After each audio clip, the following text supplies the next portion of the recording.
3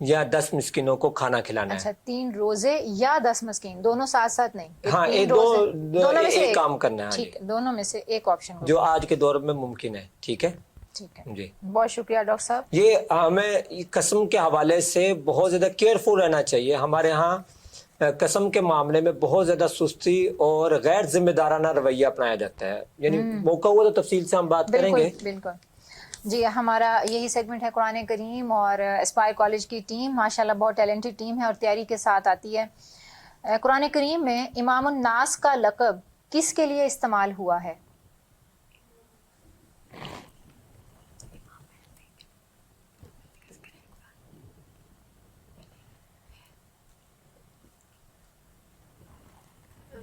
امام مہدی. آپ کا جواب درست نہیں ہے، حضرت ابراہیم علیہ السلام کے لیے. ٹھیک ہے. آپ سے دوسرا سوال،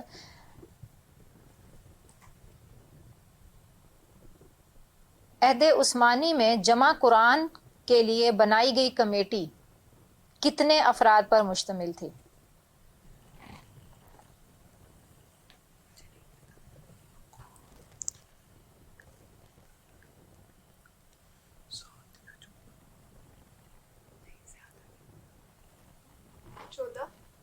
جواب آپ کا غلط ہے، 4 افراد پر. 4 افراد پر مشتمل تھی، جنہوں نے جو جمع عثمانی یعنی جمع قرآن جو حضرت عثمان غنی رضی اللہ تعالیٰ عنہ کے دور میں ہوا، وہ تو حضرت زید بن ثابت، حضرت عمر تو ہیڈ تھے. وہ چار والا افراد. موقع تھا جو آپ فرما رہی ہیں، آپ کہہ رہی ہیں وہ حضرت ابو بکر کے دور میں. حضرت عثمان کے دور میں تو حضرت عمر اللہ کو پیار ہو گئے تھے، شہید ہو گئے تھے. تو اس وقت حضرت زید بن ثابت یہ 4 کمیٹی کو میں سے تھے اور وہ ہیڈ کر رہے تھے اس کمیٹی کو. سیرت رسول صلی اللہ علیہ وآلہ وسلم ہمارا دوسرا سیگمنٹ ہے. ایمرسن یونیورسٹی، آپ سے پہلا سوال ہے، نبی کریم صلی اللہ علیہ وآلہ وسلم نے حج کس سال ادا کیا؟ 9 ہجری. جواب آپ کا درست نہیں ہے. آپ ڈاکٹر صاحب بتائیں. 10 ہجری. نبی کریم صلی اللہ علیہ وسلم نے حج 10 ہجری میں کیا تھا. حج فرض 9 ہجری میں ہوا تھا، فرض ہوا تھا. اور جو پہلا آیا تھا اس کے لیے نبی کریم صلی اللہ علیہ وسلم نے حضرت ابو بکر صدیق رضی اللہ تعالیٰ عنہ کو امیر حج بنا کر بھیجا تھا. جی نبی کریم صلی اللہ علیہ وآلہ وسلم کی تلواروں کی تعداد کیا تھی؟ 3 تلواریں تھیں. جواب درست نہیں ہے، 9 تلواریں تھیں. اس سے بھی ثابت ہوتا ہے کہ جو تحفظ یا دفاع کے لیے اپنے اسلحے کو جو وہ بہتر طریقے سے رکھنا ثابت ہے. چاہیے. بالکل. دوسرا جو ہے سیگمنٹ ہمارا سیرت رسول صلی اللہ علیہ وآلہ وسلم اور اسپائر کالج کی ٹیم، آپ سے ہمارا سوال ہے، نبی کریم صلی اللہ علیہ وآلہ وسلم کی صاحبزادیوں کے نام بتائیں. حضرت فاطمہ رضی اللہ تعالیٰ عنہ، حضرت زینب رضی اللہ تعالیٰ عنہ، حضرت ام کلثوم رضی اللہ تعالیٰ عنہ، اور حضرت رقیہ رضی اللہ عنہ. اور یہ ساری حضرت خدیجہ کے وطن سے تھی. ماشاءاللہ اچھا میں اس میں جواب آپ کا درست ہے، تھوڑی سی تصحیح کر دوں. پہلی بات، جب خواتین صحابیات کے لیے رضی اللہ بولتے ہیں تو رضی اللہ تعالی عنہا پڑھتے ہیں. انہو مرد کے لیے، انہا خواتین کے لیے. اور اس کی ترتیب جو خواتین جو آپ کی صاحبزادیاں تھیں ان کی عمر کے لحاظ سے جو ترتیب ہے وہ حضرت زینب، حضرت رقیہ، حضرت ام کلثوم، حضرت فاطمہ رضی اللہ تعالی عنہن. ٹھیک ہے، یہ ترتیب ہے. بہت شکریہ ڈاکٹر صاحب. اسپائر کالج کی ٹیم، آپ سے دوسرا سوال ہے، حضرت حفصہ رضی اللہ تعالی عنہا سے نبی کریم صلی اللہ علیہ وآلہ وسلم کا نکاح کب ہوا تھا؟ کون سے سن میں؟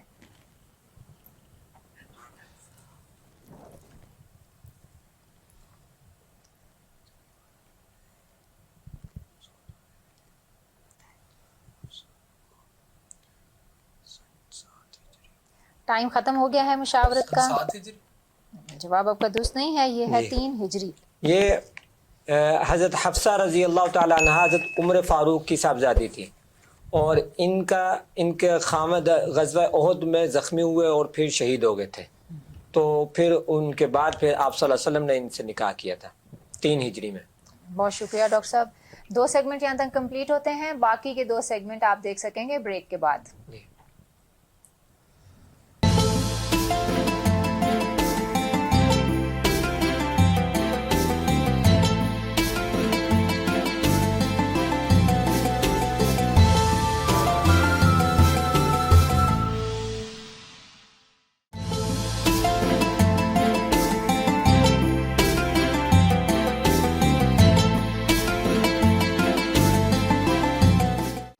Institute of Southern Punjab Multan, the largest and pioneer degree awarding institute in South Punjab region.